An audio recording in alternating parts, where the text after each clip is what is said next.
Assigned to evaluate the work of Fox Mulder, FBI Special Agent Dana Scully joins his investigation into a series of unexplained deaths in Oregon.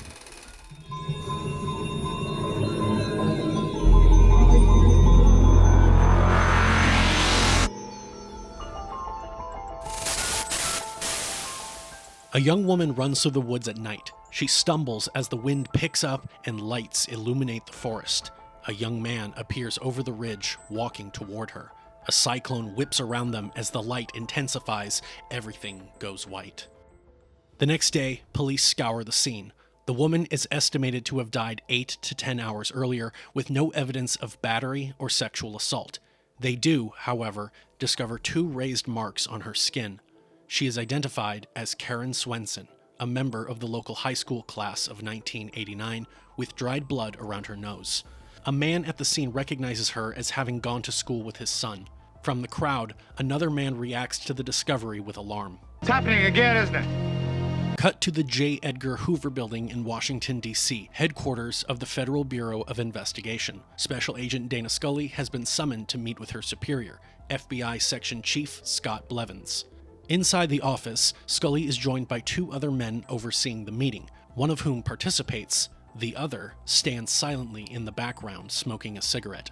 Scully has been with the Bureau for 2 years. She graduated from medical school but chose not to practice, having instead been recruited by the FBI. Although her parents apparently saw the decision as an act of rebellion, Scully viewed it as an opportunity to distinguish herself. The conversation turns to Special Agent Fox Mulder, whom Scully knows only by reputation. An Oxford-educated psychologist, Mulder wrote a monograph on serial killers and the occult and helped capture Monty Props in 1988. Despite being regarded as one of the best analysts in the violent crime section, his unusual interests earned him the nickname Spooky Mulder at the Academy. The smoking man seems unimpressed. Blevins explains that Mulder has become obsessed with an unassigned project outside the Bureau mainstream, the XFiles, a collection of cases involving unexplained phenomena. Scully is being assigned to work alongside him, accompanying his investigations and preparing field reports evaluating their activities, observations, and the scientific validity of his work.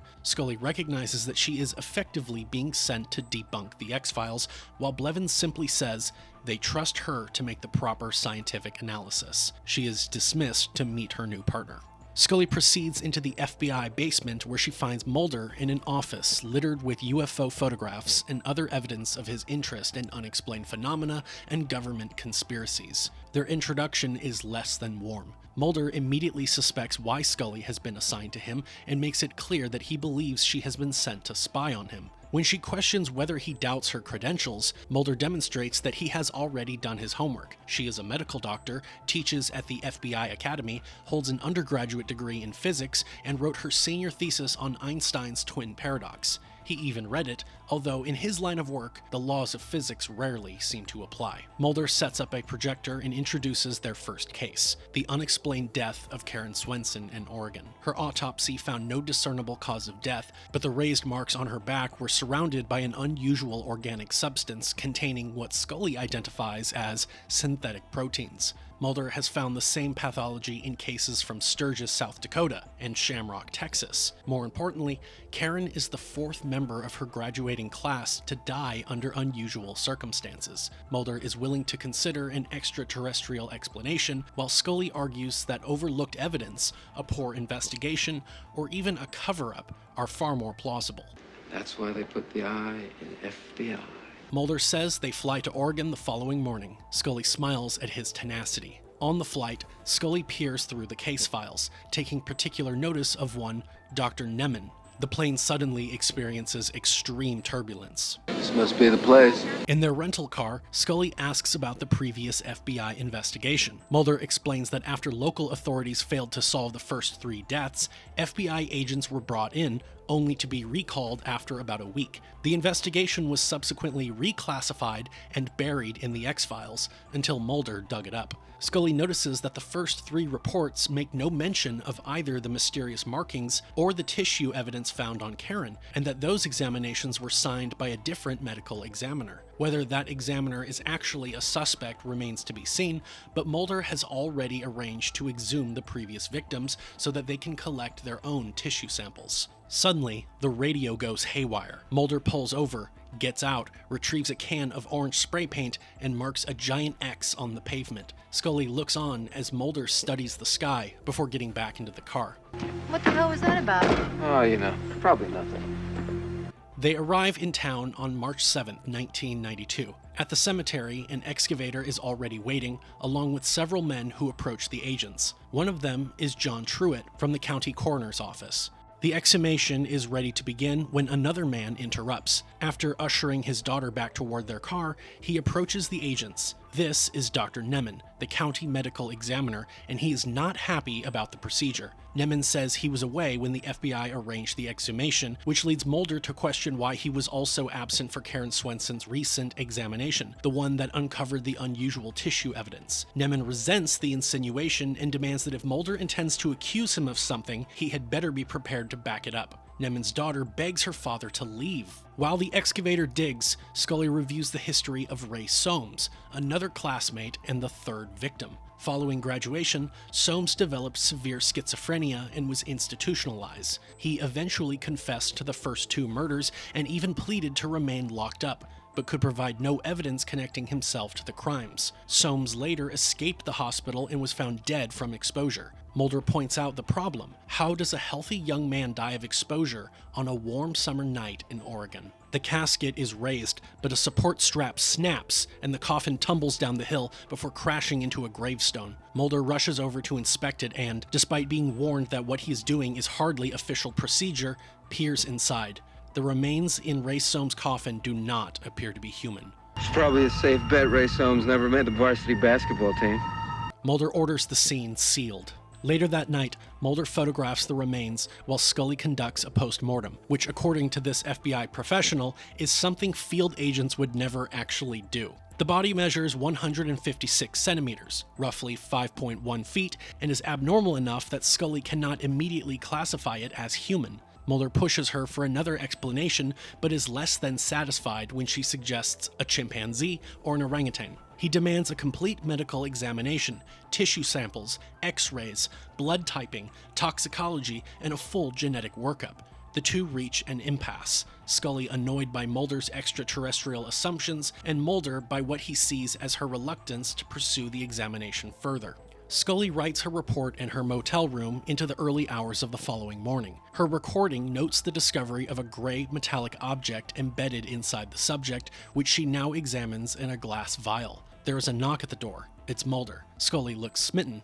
Mulder can't sleep and invites her to go for a jog, but she declines. After he leaves, Scully continues studying the X-ray of the implant. Cut to the Raymond County State Psychiatric Hospital. The agents speak with Dr. Glass, who treated Ray Soames for more than a year during his period of schizophrenia. Glass describes symptoms resembling severe post-traumatic stress and confirms that similar problems affected other members of the graduating class. He never treated Soames with hypnosis, but 2 other classmates remain under his care, Billy Miles and Peggy Odell, both live-in patients for the past 4 years.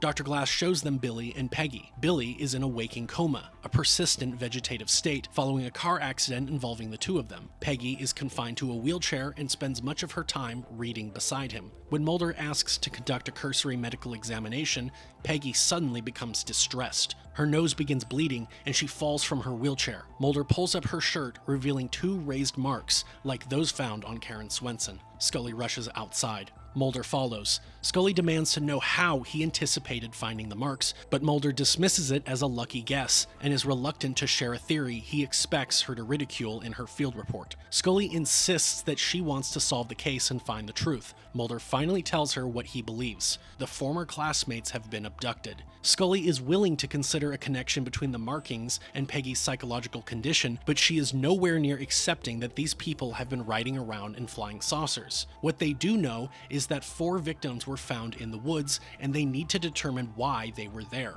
Later that night, Mulder and Scully enter the forest and split up. Mulder notices his compass behaving erratically, while Scully discovers a patch of strange dirt and collects a sample. A noise begins growing in intensity. She calls for Mulder, draws her pistol, and investigates. A light appears beyond the ridge, followed by a figure.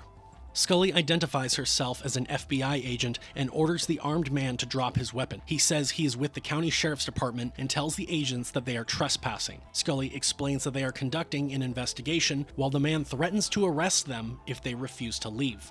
Mulder arrives and argues that they are standing on a crime scene, but the man counters that they are on private property without permission. The agents lower their weapons and return to their car. The mysterious light turns out to have come from floodlights mounted on the man's truck. In the car, Mulder wonders why the man was alone in the forest. Scully suspects it may have something to do with the dirt sample she recovered. Mulder considers a campfire, but Scully says the material was spread throughout the area and theorizes that the former classmates may have been involved in some kind of ritual or cult activity, with the man helping to conceal it. Mulder's compass begins malfunctioning again. He checks his watch, 9:03. Suddenly, a brilliant light appears.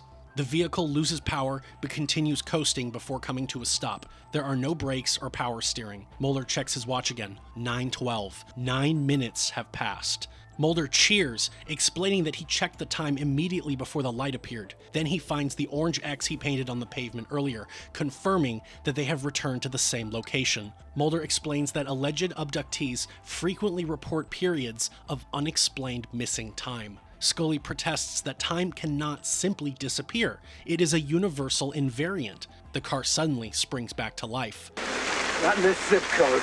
Back at the motel, Scully begins writing another portion of her field report. The power goes out, but the room still has running water, so she decides to take a shower. While undressing, she notices something on her lower back. A frightened Scully appears outside Mulder's door and asks him to examine it. She removes her robe, and Mulder finds 3 raised marks on her lower abdomen. They're mosquito bites. Relieved, Scully needs to sit down. The two remain together, and Mulder explains why the X-Files matter so much to him. When he was 12 years old, his 8-year-old sister disappeared from her bed one night without explanation or evidence, tearing the family apart. Mulder eventually attended school in England before returning to the United States and being recruited by the FBI, where his natural aptitude for behavioral analysis brought him considerable success. Outside, someone moves through the rain.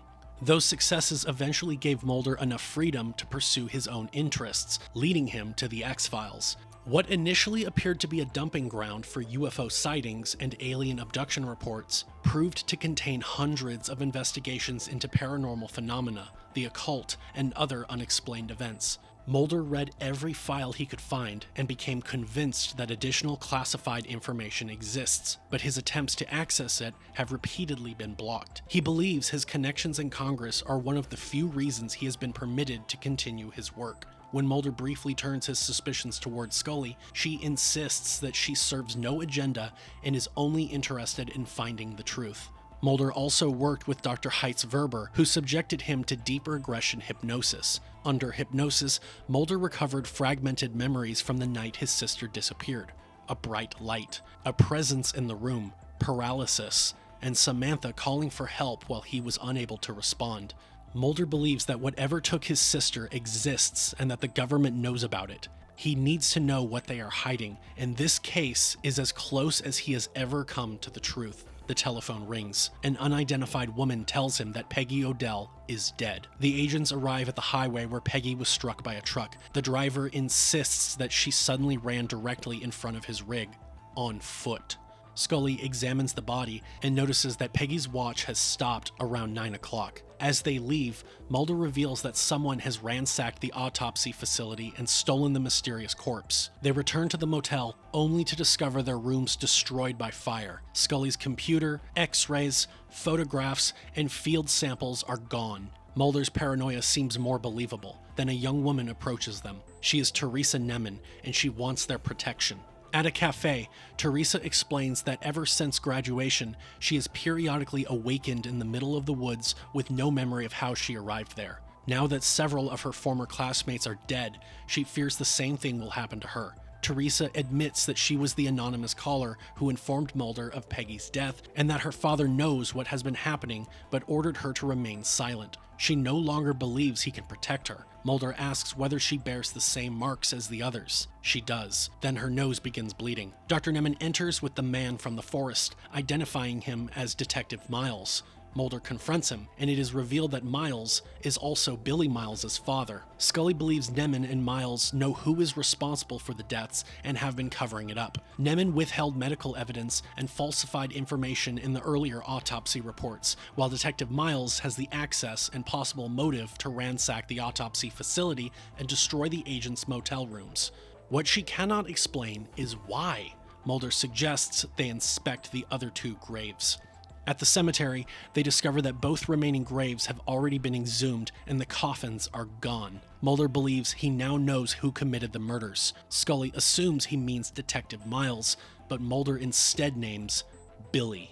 The obvious problem is that Billy has supposedly been in a persistent vegetative state for 4 years, but Peggy Odell was supposedly confined to a wheelchair and she was seen running across a highway. Mulder connects Peggy's death around 9 o'clock with the missing time he and Scully experienced, believing something intervened and took control. The former classmates are being summoned back to the forest, where the marks and genetic abnormalities are the result of experimentation. Scully adds that Teresa appears to have been summoned there as well, leading Mulder to conclude that Billy took her. Scully laughs the whole thing off, but the two decide to pay Billy another visit. Scully examines Billy and discovers dirt on his feet. She takes a sample. Outside, she acknowledges that Billy may actually have committed the murders. The dirt is almost certainly a match for the material she collected earlier in the forest, but that original sample was destroyed in the motel fire. They will have to return to the woods and collect another sample. If the samples match, then Billy was definitely in the forest, despite supposedly being unable to leave his hospital bed.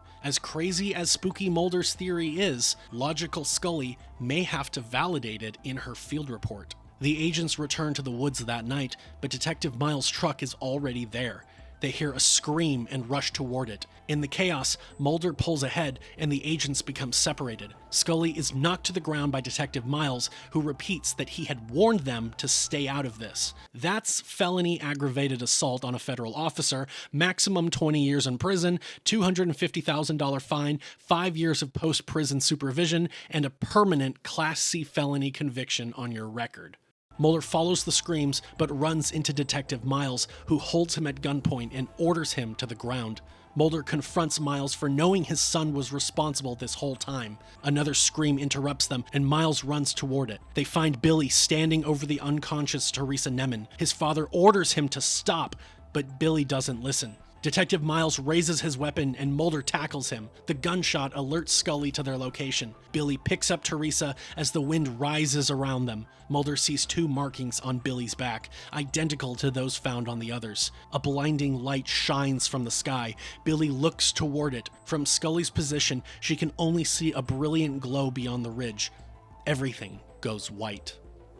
The light subsides. Something resembling a crack of thunder sounds as the forest returns to normal. Billy and Teresa are still there. Teresa wakes. Billy recognizes his father and, for the first time in 4 years, speaks. Detective Miles embraces his son. The markings on Billy's back have disappeared. Mulder finds Scully, who asks what happened. All she saw was the bright light. It was incredible.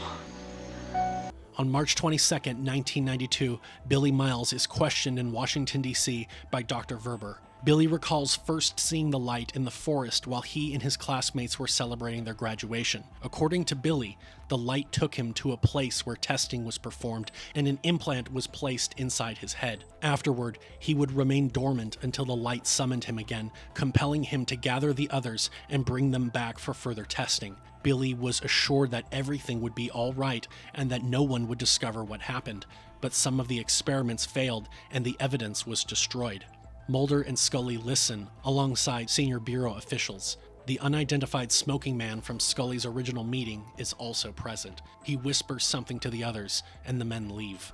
Mulder and Scully share a look. Scully is called before Section Chief Scott Blevins to discuss her field report and the aspects of the investigation that appear to defy scientific explanation. She has attempted to remain unbiased and avoided conclusions that the available evidence cannot support. She cannot substantiate the missing 9 minutes, and Billy Miles' testimony cannot prove that an abduction occurred. Most of the physical evidence has also disappeared, but not all of it. Scully produces the metallic implant recovered during the post-mortem, the only piece of evidence that survived. She has already subjected it to testing, but the material cannot be identified. Blevins asks what Mulder believes. According to Scully, Mulder believes that we are not alone. She is dismissed, passing the unidentified smoking man as he enters Blevins' office. That night, Scully lies awake, staring at the clock when the telephone rings. It's Mulder, who likewise cannot sleep. He has contacted the district attorney's office in Raymond County, Oregon. There is no longer any case file concerning Billy Miles, and the paperwork filed by Mulder and Scully is gone. Mulder says they need to talk. Scully agrees. Tomorrow. Elsewhere in Washington, the smoking man walks through a secure storage facility. He opens a container filled with metallic objects identical to the one recovered by Scully, adds her implant to the collection, and leaves. As he locks the door behind him, the storage facility is revealed to be deep inside the Pentagon. The case remains unresolved.